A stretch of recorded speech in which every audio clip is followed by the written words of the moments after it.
자, 할렐루야. 목요일입니다. 제가 지난주에 이제 Theological System, Theologia Systema에 대해서 이제 소개를 하고 끝냈습니다. 그러니까 이 서론에 대해서는 제가 말씀드렸다시피 서론이 크게 세 가지 파트로 되어 있다고 해서 첫 번째가 뭐라 그랬습니까? 첫 번째가 프롤레고메나, 두 번째가 브린키피아, 세 번째가 레벨라치오였습니다. 그렇죠? 이 레벨라치오에서는 두 개를 갖다 엑스테르는 브린키피움, 그리고 인테르는 브린키피움, 혹은 브린키피움 엑스테르는 브린키피움 인테르, 이렇게 해서 브린키피움 엑스테르눔에 해당하는 게 일반 계시, 특별 계시, 레벨라치오 제네랄리스, 레벨라치오 스페키알리스, 그리고 브린키피움 인테르눔에 해당하는 게 성령의 조명과 신앙이라고 했습니다. 그렇죠? 생각나시죠? 자, 그러면 이걸 왜 다루냐고 했을 때 성도님들이 신앙생활을 할 때 너무 중요하다라고 얘기했습니다. 왜 중요하냐? Theological Systems라는 건 뭐냐면 종교개혁에서부터 지금 21세기까지 어떠한 신학적 입장들이 있었는지를 간략하게 살펴봐야 돼요. 그러면 도움이 많이 돼요. 첫 번째가 뭐냐면 칼빈이즘과 알미니안이즘입니다. 칼빈주의가 뭐고 알미니안주의가 뭔지를 알아야 돼요. 왜냐하면 제가 교회에 가면 성도님들 가운데 좀 관심 있는 분들이 항상 항상 질문하는 단골 메뉴가 있어요. 뭐냐? 하나님의 예정과 인간의 자유의지 문제는 어느 정도 신앙생활한 분들이 항상 물어봐요. 근데 신앙생활한 분들의 거의 90%가 아니에요. 제가 만나가지고 물어본 분들 가운데는 10명 중에 10명이 다 알미니안입니다. 본인이 개혁주의 장로교 전통에서 교육을 받았음에도 불구하고 다 알미니안이에요. 그러니까 하나님의 절대 주권과 인간의 자유의지에 대한 입장이 칼빈주의가 아니고 다 알미니안입니다. 근데 본인이 알미니안인지를 모르고 그렇게 교육을 받아 있으니까 제가 칼빈주의를 설명을 하면 되게 이해할 수가 없고 납득하기 어렵다라는 표정을 지으시면서 막 계속 물어보시거든요. 그러니까 이 칼빈이즘과 알미니안이즘은 성도님들 신앙생활할 때 너무 중요한 겁니다. 그래서 theological system, 다시 말하면 신학적 체계에 있어서 어떤 입장들이 종교계에서부터 지금까지 있었는가. 첫 번째가 당연히 칼빈과 알미니안주의가 제일 먼저 나오겠죠. 역사적으로. 칼빈과 거의 동시대에 있는 인물이거든요. 왜? 알미니우스가 원래 칼빈주의자였습니다. 두 번째는 뭐냐면 이 칼빈주의가 이제 covenant theology, 뭐냐면 언약신학으로 발전을 하고, 이 언약신학이 이제 이 언약이 세대 간에 어떻게 적용이 되고 어떻게 성취되는지에 대한 이론이 뭐냐면 세대주의였습니다. 세대주의. 그 세대주의가 이단이 아니거든요. 근데 세대주의가 우리나라에서는 이단이 됐습니다. 왜냐하면 이상하게 세대주의를 적용을 해가지고 뭐 휴거, 그 다음에 뭡니까? 대환란을 이상하게 막 적용해가지고 막 시한부 종말 이런 식으로 세대주의를 주장을 해가지고 우리나라에 이단이 많은데 본디 세대주의가 이단은 사상은 아니었고 개혁주의에서 나왔습니다. 이 세대주의가. 그래서 세대주의를 처음 창시한 사람이라고 알려지는 아일랜드의 그 영국 신학자가 존 넬슨 다비거든요. 존 넬슨 다비인데 이분이 웨스트민스터 신학교 나왔어요. 그러니까 이단일 수가 없단 말이에요. 이단일 수. 그런데 이게 약간 흠이 있고 하나님의 계시라기보다 하나님의 언약에 대한 점진성에 대한 것이 좀 부족하고 이게 약간 나누는 경향이 있거든요. 그래서 요거를 수정 보완한 세대주의가 뭐냐면 Progressive Dispensationalism이라 해가지고 한국어로 번역하면 Progressive, 진보적 세대주의 뭐 이렇게 할 수 있겠죠.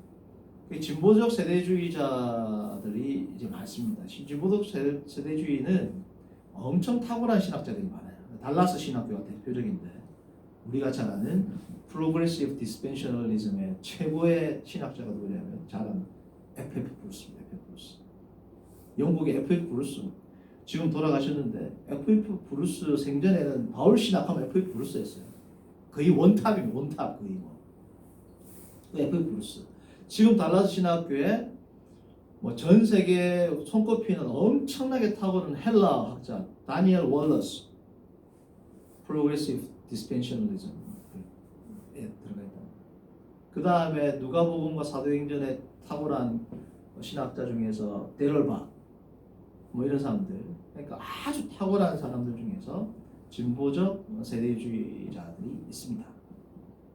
이단 아니야. 우리나라에서는 희한하게 하고 이단이지만 우리나라에서 세대주의를 이야기한다 이러면 좀 의심하셔야 됩니다. 우리나라의 세대주의는 좀 틀리거든요. 완전히. 어쨌든 칼빈과 알비니안주의가 어떻게 커버넌트 디알로지와 디스펜셔널리즘으로 발전돼 가는가 이런 것들을 추적해야지 성도님들이 신앙생활할 때 왜 너무너무 중요한 이유가 어떤 분은 언약신학적 관점, 어떤 분은 뭐 이런 게 다 이게 혼재돼 가지고 설교라든지 강의에 나오거든요. 그러면 요거를 알면 아 이분은 어떤 분의 어떤 사상에 기반하고 있구나. 이분은 짬뽕이 돼 있구나. 알아야 할 거 아니에요. 그렇죠? 그러니까 우리의 현 주소를 알기 전에 다양한 입장들이 어떻게 개혁주의 16세기 종교개혁에서부터 21세기까지 이렇게 역사적인 변천까지 거쳐왔는지를 알아보는 것은 우리의 신앙생활에 너무 유익하기 때문에 일반적으로 신학서론에서 다루지 않지만 제가 본 수업에서는 제가 특별히 다루고 넘어가도록 할 겁니다. 이게 끝나고 나서 계시론을 할 거예요. 그래서 요거 읽는 동안 계시론 하기 전까지 바빙크체를 읽는 겁니다. 그래서 계시론 들어갈 때 바빙크체 계시론 들어가고 그렇게 제가 계산을 하고 있거든요. 세 번째는 뭐냐? 우리가 잘 아는 자유주의입니다. 자유주의. 19세기 나오죠. 이 자유주의의 아버지는 슐라이어마커라고 칭해집니다. 그리고 이 자유주의를 태동했던 철학자가 임마누엘 칸트가 있죠. 어쨌든 그때 다시 해보고 그리고 네오 오소독시 신정통주의의 아버지라고 하면 누굽니까? 너무 유명한 21세기 최고의 신학자가 불리는 칼바르트 그리고 칼바르트의 논적이었던 에밀 브룬너 그리고 사회복음주의를 주창했던 도덕적 인간과 비도덕적 사회라는 책에서도 많은 각광을 받았던 라인홀트 니버가 있습니다. 그리고 복음주의. 우리나라에는 복음주의자 하면 딱 누구예요? 빌리 그레이엄 목사님. 엄청난 이 복음주의, 이벤젤리컬리즘 뭐예요? 복음을 선포하는 데 이제 중점을 준 이 복음주의까지가 쭉 개혁주의부터 이제 그 주류들이 쭉 이렇게 나오고 있다는 거죠. 그러니까 복음주의자가 개혁주의자일 수 있습니다. 그렇죠? 모든 복음주의자가 개혁주의자일 수는 없지만 모든 개혁주의자는 복음주의를 표방하게 돼 있다는 거죠. 그러니까 개혁주의 혹은 칼비니즘보다 좀 스펙트럼이 넓은 게 뭐냐면 복음주의가 된다는 거죠. 이해되시죠, 성도님들? 자, 그래서 오늘 우리가 다룰 주제는 뭐냐? 칼빈주의와 알미니안주의입니다. 우리가 잘 아는 칼빈주의와 다시 말하면 칼빈이랑 알미니우스 간에 한판 뜬 거야. 쉽게 말하면 빠바밤 된 거란 말이죠. 칼빈이랑 알미니우스 간의 이 논쟁 너무 유명하죠. 근데 칼빈주의와 알미니우스주의가 시작됐지만 항상 역사는 뭐예요? History repeats itself. 역사는 항상 왜 반복한단 말이죠. 그래서 칼빈주의와 알미니안주의, 칼빈과 알미니우스가 격돌하기 이전에 약 1200년 전에 이미 히포의 주교였던 로마의 최고의 히포의 주교였다가 로마에서 활동했던 최고의 신학자 누구 있습니까? 어거스틴과 그리고 펠라기우스의 논쟁이 있습니다. 그게 뭐냐면 칼빈과 알비니안주의의 백그라운드, 배경이 되는 사건과 프리커서스, 그 선구자들에 대해서 먼저 다룰 거예요.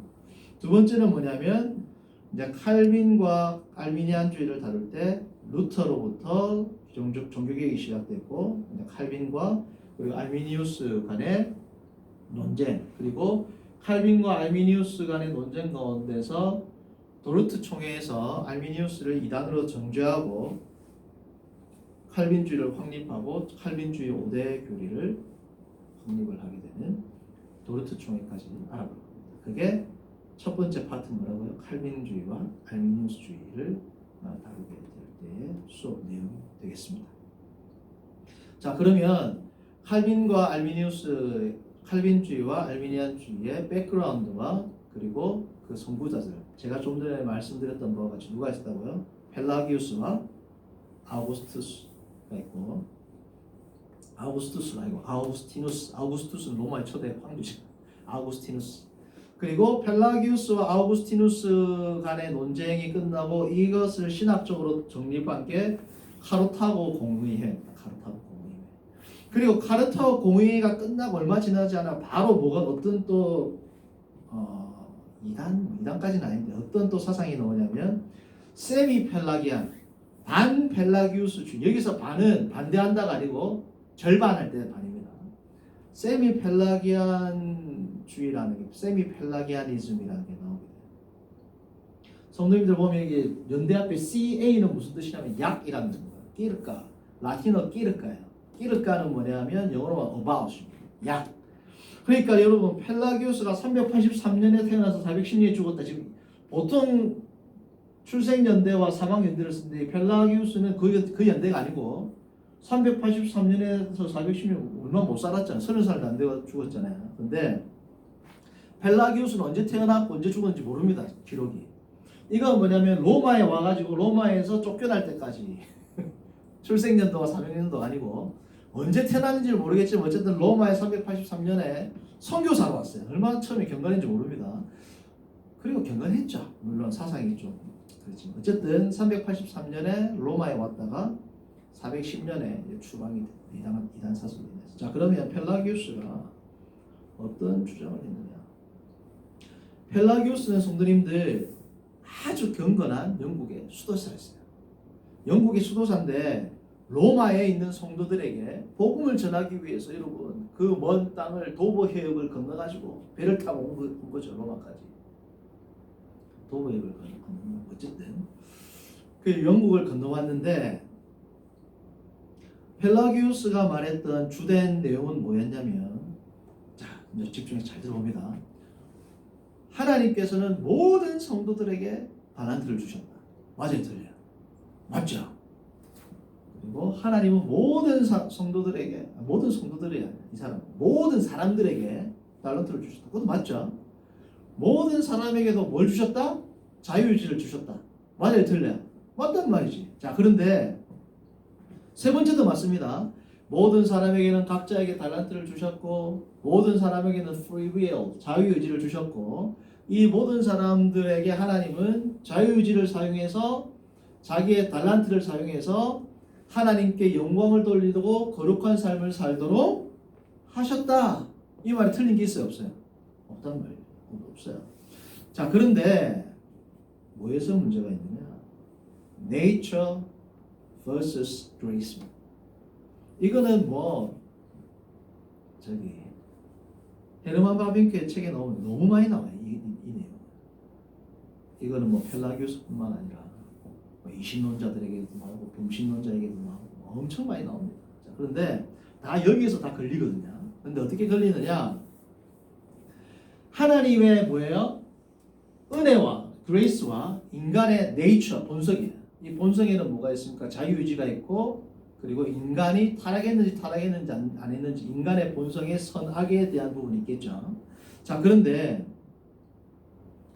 펠라기우스가 강조한 바는 뭐냐면 첫 번째, 인간은 하나님이 주신 자유의지를 사용해가지고 모든 것을 다 할 수 있다는 거예요.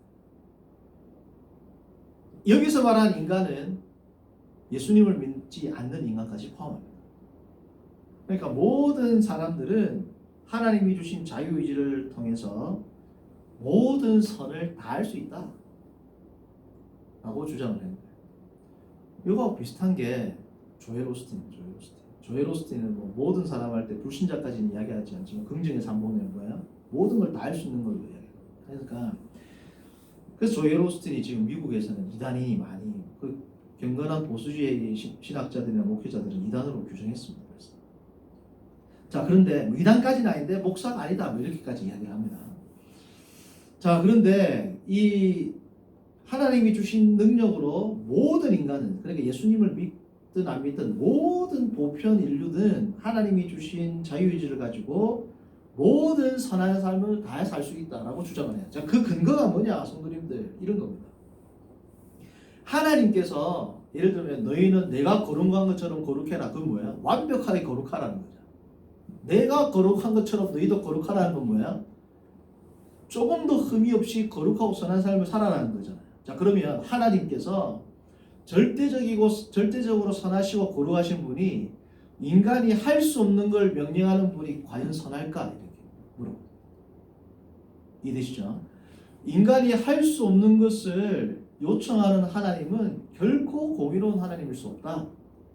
그 하나님은 의로운 분이 아니고 악한 분이 오히려. 그러니까 하나님이 인간으로 하여금 하나님의 율법을 다 순종해라. 신명기 보면 나오잖아요. 출애굽기도 뭐 구약에 나온 게 다 뭐야? 너희는 율법을 순종해라. 율법을 다 순종해라고 말하시는 이유는 뭐냐면 율법을 다 지킬 수 있도록 창조했기 때문에 그런 것이다. 자, 그러면 아담의 죄는 뭐냐? 아담의 죄는 샘플이라는 거예요. 샘플, example. 사람이 하나님의 명령을 어기면 이렇게 될 수 있다. 라는 뭐예요? 하나의 디스플레이라는 거. 뭐 죄의 전가라든지 아담의 죄가 우리에게 왔다. 전혀 상관이 없는 거예요. 예수 그리스도의 속죄도 어떻게 될까요? 디스플레이인 거, 디스플레이. 이렇게까지 하나님께 순종할 수 있다는 거. 예를 들면. 자, 그러니까 인간에게는 모든 선을 행할 수 있는 의지와 자유의지와 인간은 타락하지 않은 상태로 이것이 생득적으로 태어날 때부터 주어져 있다. 그러니까 인간은 하나님을 믿을 때 복음을 주어졌을 때 자기가 완전히 자기의 자유의지를 가지고 예수 그리스도를 믿고 하나님을 믿을 수 있다. 대신에 안 믿으면 자기가 안 믿은 거기 때문에 하나님께 처벌을 받지만 이것을 모든 선함과 그리스도를 믿을 수 있는 능력은 누구로부터 나온다? 인간의 내면에서부터 나온다.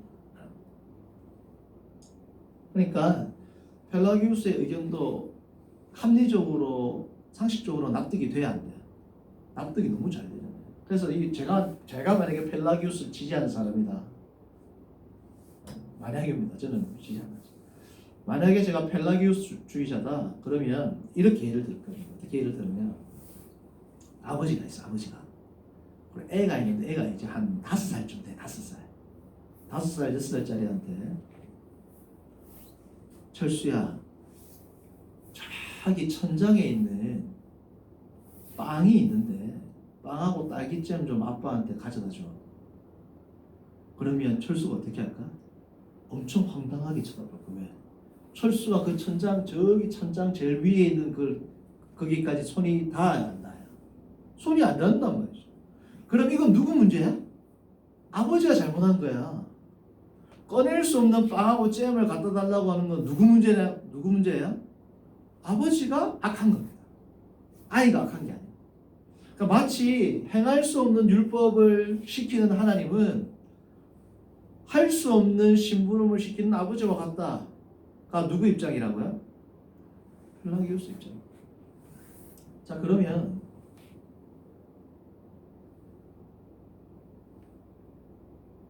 오늘은 여기까지 할게요. 시간이 조금 더 할까? 20분이 조금 더 할까? 더 할까요? 조금만 더 할게요. 자, 그러면 여기에 대해서 어거스틴은 뭐라고 이야기했냐? 먼저 펠라기우스와의 공통점부터 이야기해요. 공통점. 하나님 모르시다. 하나님 모르시다. 그쵸? 두 번째. 하나님은 우리가 마땅히 해야 할 바를 명령하신다. 이것도 펠라기우스하고 공통점이에요. 하나님은 우리에게 달란트를 주셨다. 이것도 공통점입니다. 하나님은 우리에게 자유의지를 주셨다. 이것도 공통점입니다. 그렇죠? 자, 그런데 그래서 어거스틴은 로마서 7장 12절을 인용을 합니다. 하나님께서는 우리가 마땅히 해야 할 바를 명령하셨다. 펠라기우스 네 말도 이 부분에 대해서는 일리가 있다. 뭡니까? 이러보건대 율법은 거룩하고 계명도 거룩하고 이로움이 선하도다. 하나님은 선하시고 선한 것을 명령하셨고 인간에게 순종하도록 명령하셨다. 까지는 공통점이에요. 자, 그런데 차이점이 엄청 큽니다. 이게 여기서 진짜 펠라기우스는 이단이죠. 이단으로 존재됐으니까. 어떤 이단과 이제 정통의 견해 차이가 어떻게 하느냐. 하나님께서 우리에게 충분히 할 수 있는 율법을 주셨어요. 처음에. 근데 뭐 때문에 불가능하게 됐다? 인간의 죄로 말미암아, 아담의 죄로 말미암아 이 율법은 순종 뭐예요? 불가능한 게 됐다. 그래서 필요한 게 뭐라는 겁니까? 은혜가 필요하다. 은혜가. 그래서 필요한 게 은혜가 필요하다. 그 은혜를 우리가 수요받을 때에만 뭘 할 수 있다는 거야?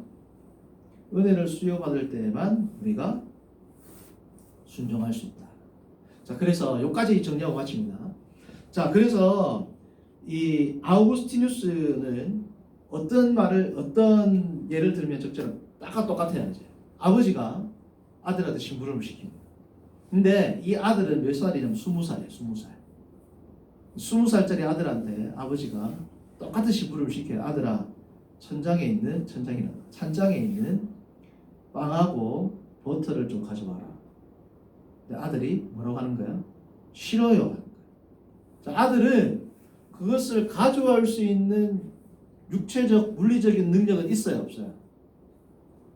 있죠. 장성해갖고 가져오면 된단 말이야. 그런데 뭐가 병들어서 지금 이 아들은 뭘 못하는 거야? Natural ability, 할 수 있는 육체적인 능력은 있는데 moral inability, 도덕적으로 부패했단 말이야. 아버지의 말씀에 순종하고 싶은 생각이 없는 거야. 그러니까 아버지가 이 아들에게 충분히 가져올 수 있는 능력이 이 아들은 있음에도 불구하고 왜 못 가져온다? 마음이 병들었단 말이야. 마음이. 육체적인 제약 때문에 못 가져오는 게 아니라 뭐예요? 마음의 죄악이 있기 때문에 안 가져오게 된 거란 말이죠. 그래서 이 아들은 뭘 고쳐야지 가져올 수 있을까요?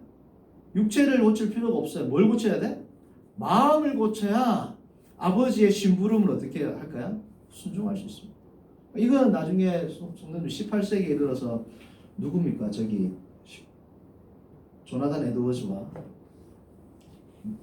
미국의 조나단 에드워즈와 그리고 다니엘 휘트비 혹은 토마스 첩이라는 아미누스주의와 조나단 에드워즈 간의 논쟁에서도 극렬하게 나오는 부분이에요.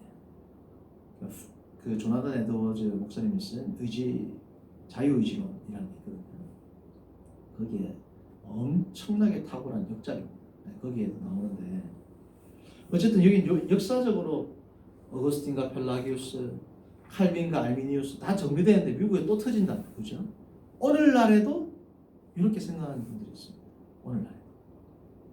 그래서 이 부분은 아주 중요한데 오늘은 어거스틴하고 펠라기우스도 아직 마무리를 못 했는데 다음 주에 이걸 더 다루고 칼빈과 알미니우스 간의 견해 차이 그리고 도르트 총회까지도 한번 다 같이 살펴보도록 하겠습니다. 네, 이상입니다.